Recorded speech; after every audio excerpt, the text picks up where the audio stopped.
Housing. Who needs it? Well, it turns out pretty much everyone. That's an easy question, but we're going to get into some more complicated questions on another episode of the Commonwealth Magazine Codcast. I have with me Eric Shupin, the Policy Director of Citizens Housing and Planning Association, Chris Norris, who's the Executive Director of Metro Housing Boston, and Boston City Councilor Lydia Edwards. Welcome to you all. Thank you. So first off, tell us about the housing situation both in Metro Boston and around the state. What's happening? I think, let me start with a story. Michael, someone we work with at Metro Housing, had a job, lived in a second floor apartment in Cambridge, walk up, suffered a stroke that left his left side severely impaired, and ended up confined to a wheelchair. Michael needed an affordable place to live that was accessible. Lori was a victim of domestic violence, moved into a shelter with her children. When she divorced, lost the income from her ex-spouse and ended up homeless and in a shelter. Lori needed housing. There's 275,000 households, according to the Federal Reserve Bank, nearly a third of the renter population in Massachusetts that has extremely low incomes, less than $32,000 for a family of three in Boston, all who need housing. Is that what both of you experience as well? Yeah, what I'm finding is that, yes, not just folks who are suffering from either immediate crisis financially or who are maybe working class or need deeply affordable units. We're finding, I think, a creep in the crisis to middle class, and even some upper middle class families are finding ownership not within their reach, finding that it's harder and harder to find even rents that they can afford for beyond a studio or a one-bedroom apartment that's a luxury downtown. They're looking even for family housing, and they're finding that they can't find it or afford it. And I'd say statewide that rings true. Rents have increased by 75% since 2000, while Boston's inner core have seen rents more than that. They've doubled since 2000. Nearly half of all renter households, many of the residents in the communities across Massachusetts, are paying more than 30% of their income on rent. And our single-family home prices, which were at the national average in 1980, have increased faster than any other state in the country. So this is an issue that we're facing statewide. And so if this is a big issue affecting a lot of people and costing people a lot of money as a percentage of their salary, why hasn't there been a ton of action on this at the public policy level?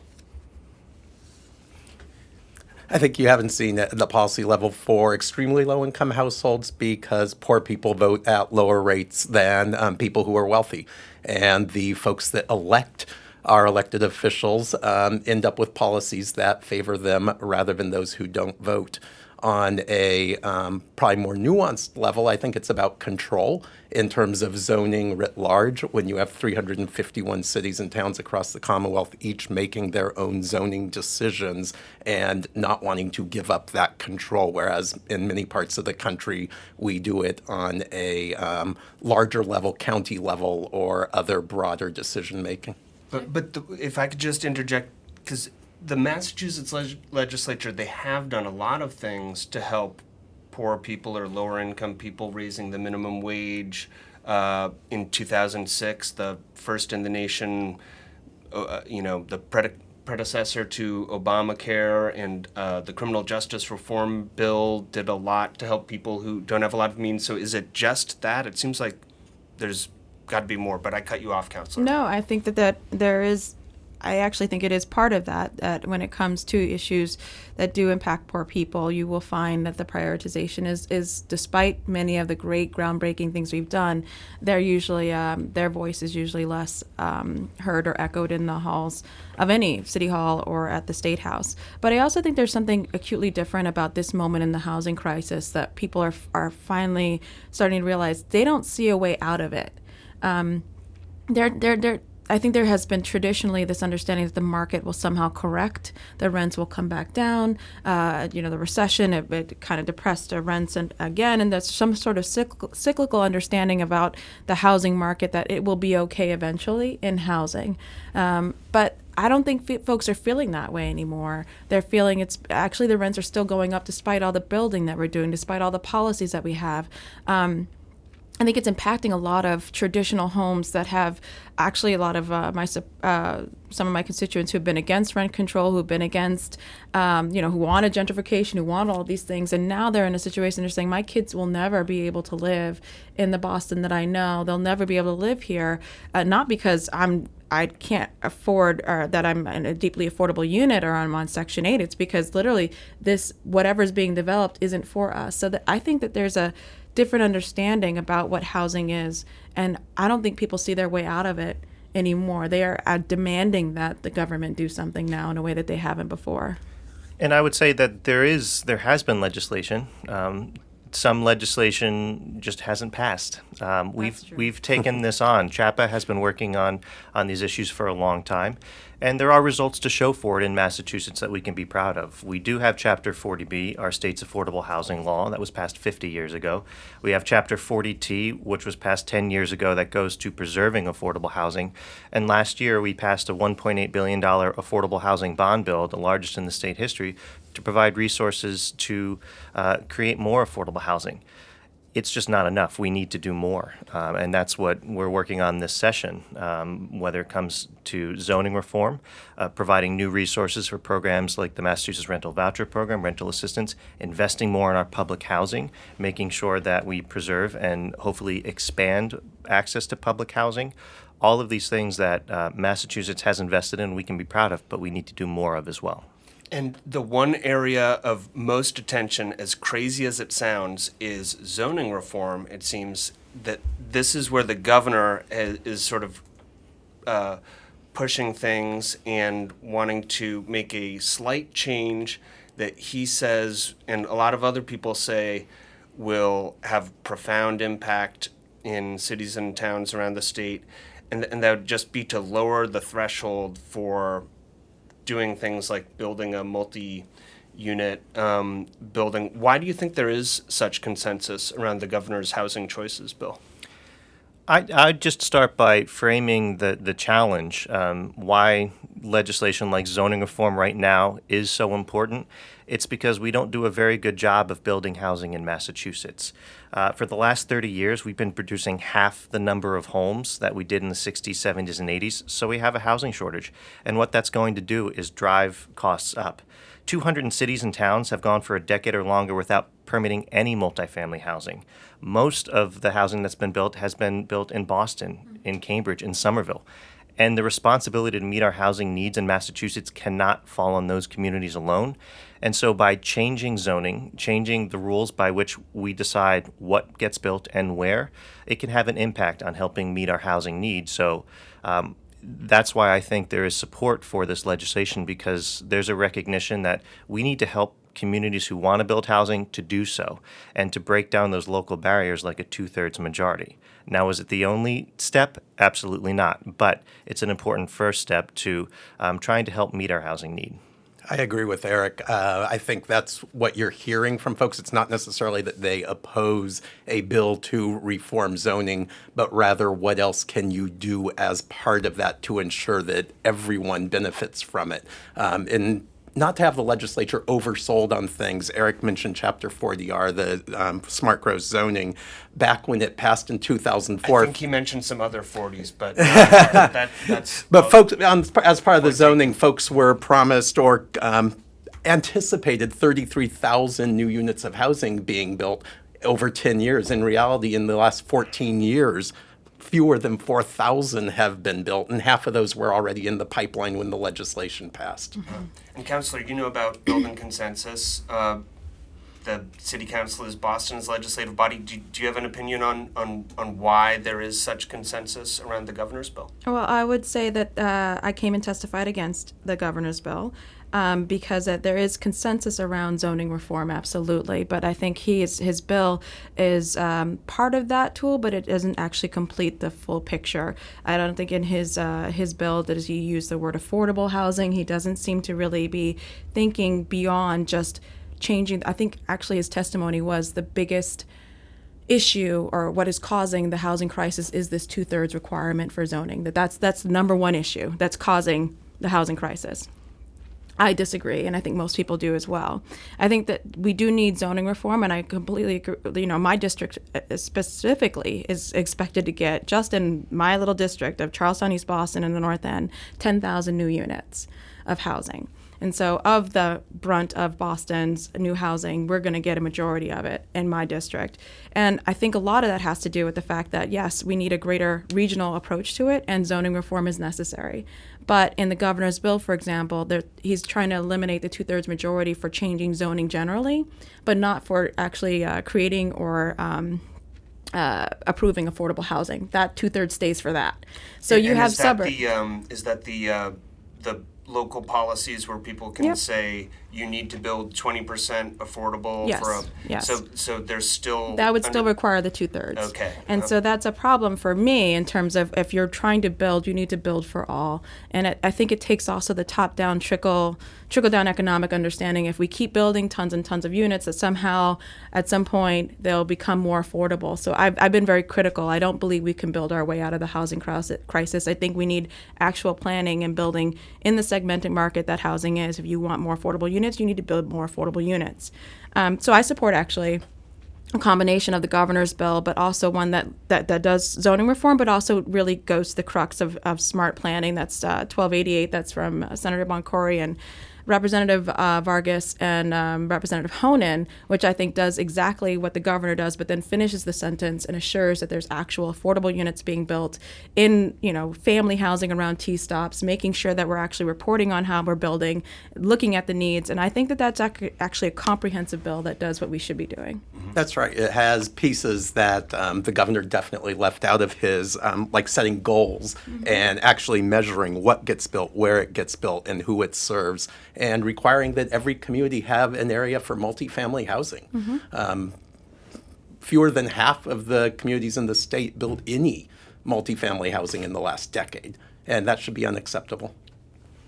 I would say just in the context of those two pieces of legislation, both the governor's and H 1288 that the councilor spoke about, that's a chapter priority as well. And just looking to the housing choice legislation that the governor did propose, I would add that there is a provision that was added by the Housing Committee that would actually make it easier to zone for affordable housing around public transportation.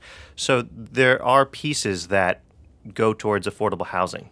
Now, is it enough? I would say no, we absolutely need to do more.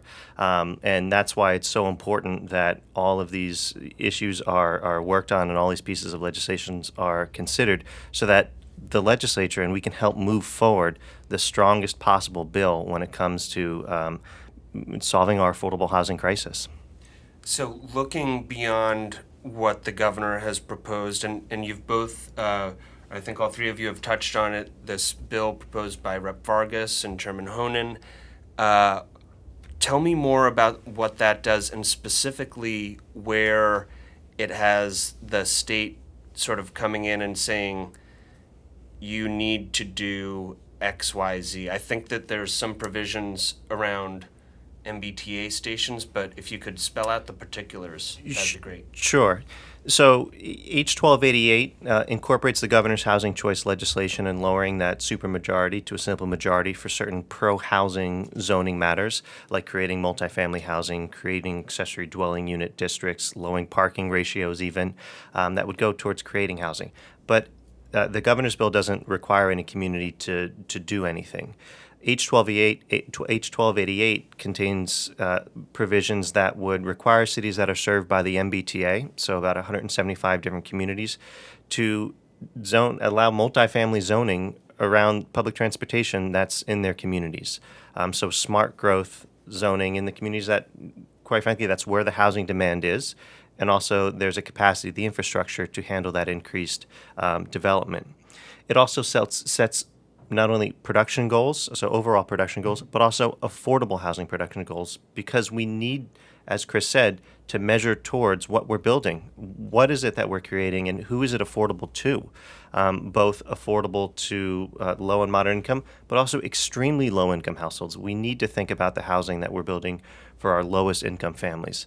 And then finally, it also helps to streamline the the creation of housing by reforming some abutter appeals, by making it easier for housing developments to move forward without being tied up in court by someone who just says, I don't want this development, so I'm going to sue you until it's no longer feasible for you to build this. So those are the kind of reforms that it takes. For all the cities except for Boston. Wait, explain that. Is that correct? Yes, What does that mean? That means we're not one of the cities that gets this 2/3 majority, because we have our own, I guess, zoning process, and we go through the BPDA and all this other things. So luckily Drake will be able to have more power than the city of Boston and being able to upzone or dezone and whatnot. That's no offense to Drake. Is that a criticism of that bill that you have? Or do you Well, like that? I will say we have some other bills from the city of Boston trying to give us a little bit more autonomy on our linkage, and trying to that's the fee that's paid for commercial development per square foot. There's a certain like $10 I think that goes to housing and job creation. So we're trying to piecemeal back some sort of autonomy and control. And would that be controlled by the city council? In the version that I have, yes, and the mayor's version, no.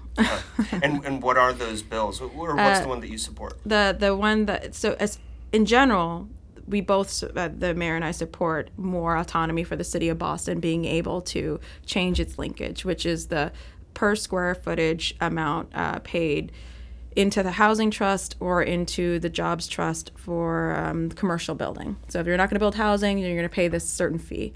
And that money is used to help then buy for affordable housing in another place. So, but we have to go to the state every time we want to increase it beyond, I think, an 8% that we get automatically if we choose to elect to do that.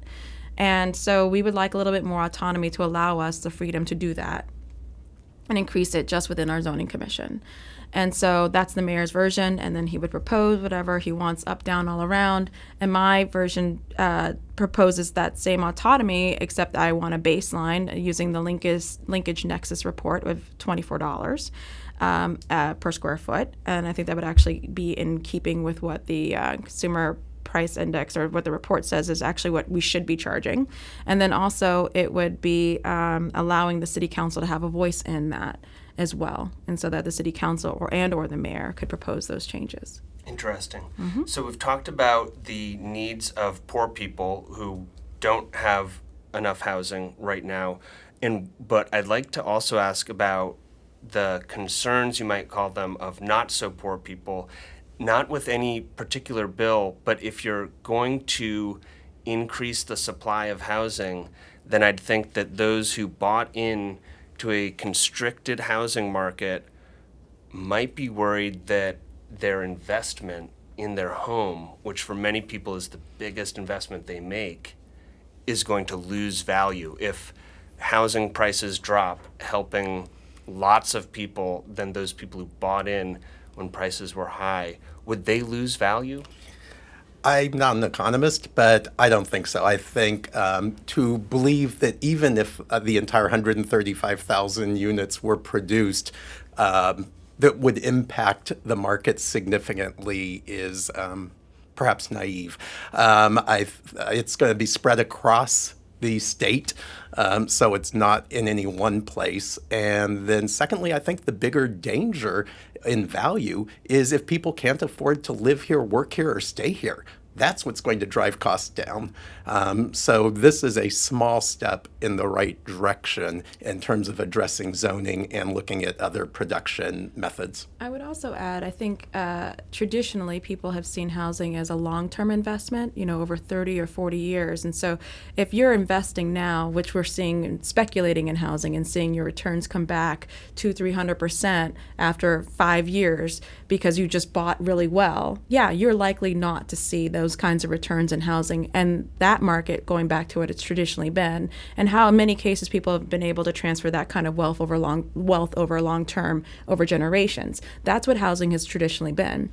What we're seeing is an inflation of that value and people buying in like it's the new stock market in order to get a return that is just unheard of, even in Wall Street, on housing that they're not occupying or even sometimes renting out. So if that's your goal, is to make that kind of return on your investment, yes, building a lot more units might actually hurt that. Might, and I say that depends on where you're buying.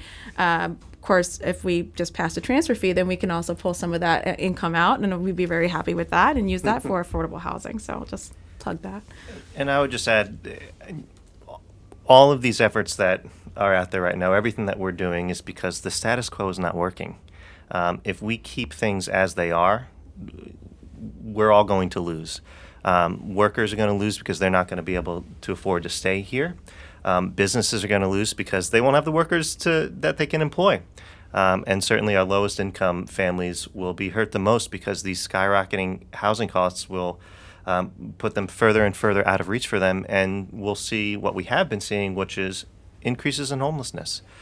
So again, the status quo is not working. And then the other point I would make is just challenging the assumption that affordable housing means that there will somehow be a decrease, that it will have a negative impact on my community, whether that's my individual community or statewide. Providing affordable homes to people should be fundamental to everything that we do because it is so important. So building affordable housing shouldn't threaten someone else's property values. It should be about empowering our communities to make sure that it serves everyone. And if I might add, what really I think also destroys a lot of property values is concentrations of poverty.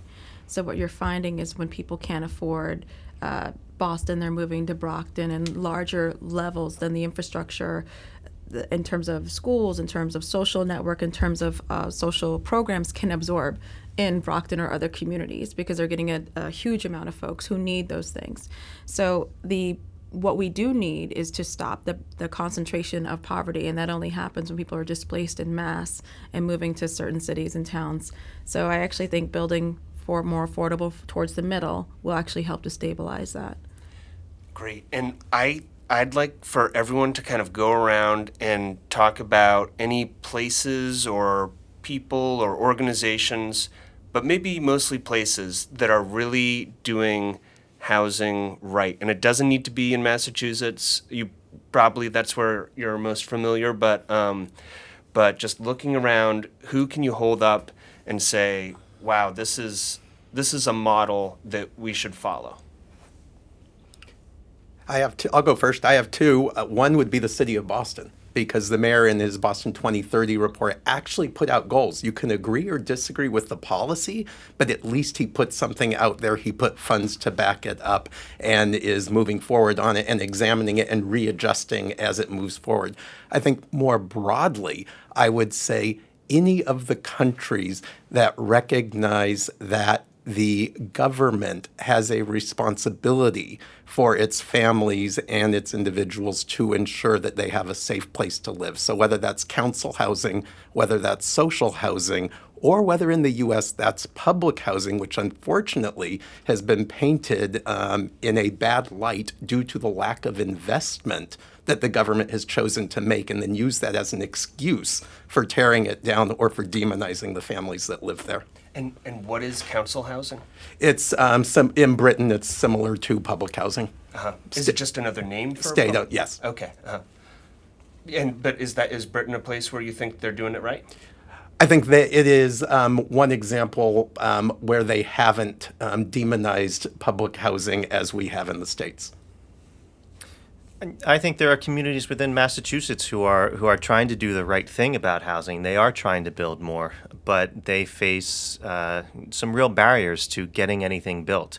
I mean, that goes towards the policies that the housing choice legislation gets at. I mean, we can use the example of Salem. I know that Mayor Driscoll has really been pushing for housing choice legislation because there's an example in Salem when they said they tried to put a plan in place. They tried to create affordable housing in a church, and they were denied the opportunity to do so because they couldn't get a 2/3 majority. That happened in Lexington, in Acton, in Braintree, all communities that have wanted to build more housing and couldn't because they couldn't overcome that supermajority. So there are communities who do want to do the right thing and build more housing. They just can't right now. And so that's why these kinds of policies are important. In terms of other communities that are doing pretty good with housing, we can look to where are the cities that people are moving from Boston. Where are they going? They're going to Austin. They're going to Denver. They're going to lower cost communities where these young workers can say, hey, I can have my job and actually afford a nice place to live without a 3-hour commute. So those are communities that are building more and just have a lower cost of living. And so that's, in direct comparison with Boston. Other places, other kind of neat ideas that are out there right now, looking towards Minneapolis, who has just banned single-family zoning. That's something that is pretty revolutionary in the zoning world and is really exciting because that's going to get towards creating more housing and not having the model for housing be just a single-family home. You know what? There are other models out there like duplexes and triple-deckers, things that in New England we were able to build a long time ago, but today it would be really difficult to build those kinds of neighborhoods that have triple deckers. And then there are policy ideas happening all over the country. I mean, in Massachusetts, we like to consider ourselves the leader in progressive policies, but there are other states that are taking up these issues. California has similar legislation around mandating multifamily zoning around public transportation. Oregon just passed rent control, something that I think would be extremely controversial were we to take that up in Massachusetts. And I think it's a policy idea that, quite frankly, that's on the table right now because of our escalating rents in the state. So these are things that are happening around the country that in Massachusetts, from a housing policy perspective, we're watching really closely because we're trying to learn what we might be able to do here. I think just to pick up, I don't know that there's any one city that's gotten the right combination, period, right? There's tons of tools in the toolbox, and they're all trying to balance all the interests that come up with them. I mean, I'm very proud of what we did recently with short-term rentals and Airbnb, and Boston kind of led the I think the country in that. And yes, Airbnb has sued us, but I think we've come out ahead in many cases and further than a lot of other cities. So there's that policy, but I look at New York, for example, they have had a transfer fee since 1989 on properties over $1 million or more. They just increased it, and they're using that money actually for transportation infrastructure. I look at D.C. has a TOPA, which is a right of first refusal. Essentially, if you're going to sell your building, you have to offer to tenants first. These are policies that were also on the table right now here in Massachusetts that I think are worth looking at and supporting. A policy that I've helped to write and also that is pending is the Homes Act, which is actually getting rid of eviction. It's sealing eviction records. So there are about 1 million people in Massachusetts who have the stigma of an eviction. We're doing our best to make sure that they can move on with their lives after 3 years at least, and that you should not be labeled as something with the stigma or some sort of bad person or character if at one point in your life you did not have the rent. So, and I wanted to echo actually Oregon's rent control. I actually don't think it's that controversial because what they did, as opposed to saying on an individual basis what you can and can't do, they just simply said you can't go up more than 25%. That's it. So you can go up on your rents, you just can't. They kind of put a cap of how much in one time you can go up on a person's rent. And so, I'm talking to some of my developer friends, and I do have some. They actually said, okay, they don't expect to even on an aggressive year. They told me 8 to 10% would be something they go up in terms of rents. So 25% is something that they would be able to move within. And then also just in general, we're proposing zoning reform, also incorporating the components of the Fair Housing Act, furthering fair housing in the zoning code of Boston to make sure that we're removing obstacles when we plan, that we're removing obstacles and assuring that protected classes on race, on gender, on sexuality are planned for and assured that they are part of the planning in housing, in zoning from day one. In many cases, we build the building and then say, oh, what's fair and equitable is we advertise to everyone and then we'll see what happens. This is actually going further, saying you're going to plan to assure that you have an integrated community at the end. And if people ask how that works, well, I would say just the opposite of what planning's been doing for generations, which has been literally planning people of color out of neighborhoods, poor people out of neighborhoods. That's actually been planned. So we're asking planners to own up to that and do better. So there's so many different tools in the toolbox. I don't know that there is an absolute perfect community doing it right. Even if they're doing it right, then they're doing it on some poor coastal area. Now they have to deal with resiliency and the fact that they'll be wiped away. There's so many things that people are trying to deal with right now. Climate change is then the other big, huge looming factor. And many people wonder, honestly, with the way zoning's going, we're finding that there's a green gentrification, as in all the green infrastructure is following a richer, wider population moving in, and that they're being protected in ways that people of color who've lived there for years have not and will not see that kind of infrastructure investment. And where's that happening, by the way? You can look at East Boston. You can look at East Boston, and you can find out on our coasts and our areas the parts that are being flooded, and where we're preparing and putting in money. Now, the city of Boston has already come up with a plan for that. But again, a lot of the infrastructure and the resiliency of buildings has been on the very expensive luxury housing on East Boston's waterfront. But a lot of the interior core of East Boston does not have those protections. All right. Well, I think it's time to wrap it up, but this is such an important issue. As I mentioned at the top, pretty much everyone is dealing with housing, and now we'll see what happens in the Massachusetts House and Massachusetts Senate, and maybe we'll have you all on in a couple years or so to talk about how the new law is working out, assuming one is passed. But thank you so much for joining me and everyone on this very important conversation. Thank you. Thank you. Thank you.